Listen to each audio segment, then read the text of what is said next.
hôm ấy thấy em chợt khóc, rồi vội vàng lau thật nhanh nước mắt. Vẫn biết ta đã sai khi gặp nhau, vì em đã có người yêu. Goodbye I'm fine, xin đừng bận tâm, đừng buồn vì những gì ta đã có. Anh biết sẽ vẫn quan tâm nhiều lắm, dù anh chẳng là ai. Nghẹn ngào giây phút ta chấp nhận sống không cần nhau, chẳng khác chi trái đất này làm sao tồn tại không có mặt trời. Chỉ biết lặng nhìn em quay lưng bước đi, lòng anh thắt lại, nghĩ đến mình sẽ không gặp lại. Tình yêu đâu phải ai cũng may mắn tìm được nhau, chẳng giống như chúng ta tìm được nhau rồi lại hoang phí duyên trời. Tại sao phải rời xa nhau mãi mãi, biết đến khi nào chúng ta nhận ra chẳng thể quên được nhau.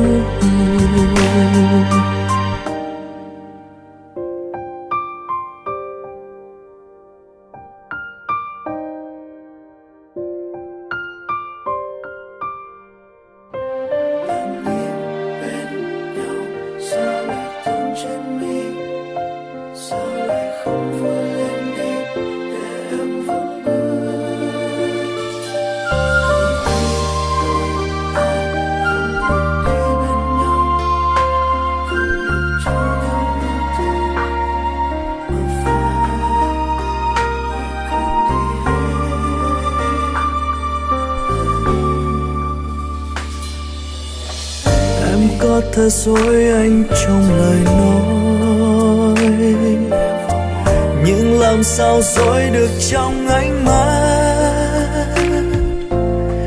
Tình yêu thì không có sai hoặc đúng, chỉ cần trái tim rung động.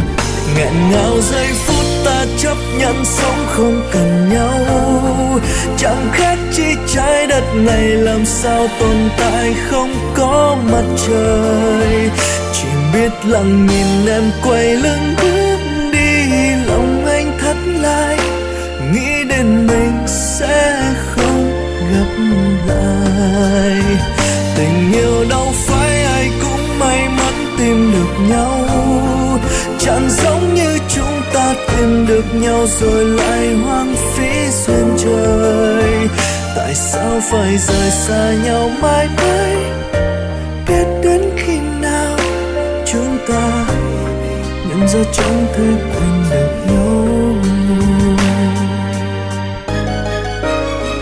Nghẹn ngào giây phút ta chấp nhận sống không cần nhau, chẳng khác chi trái đất này làm sao tồn tại không có mặt trời. Chỉ biết lặng nhìn em quay lưng bước đi, lòng anh thắt lại, nghĩ đến mình sẽ không gặp lại.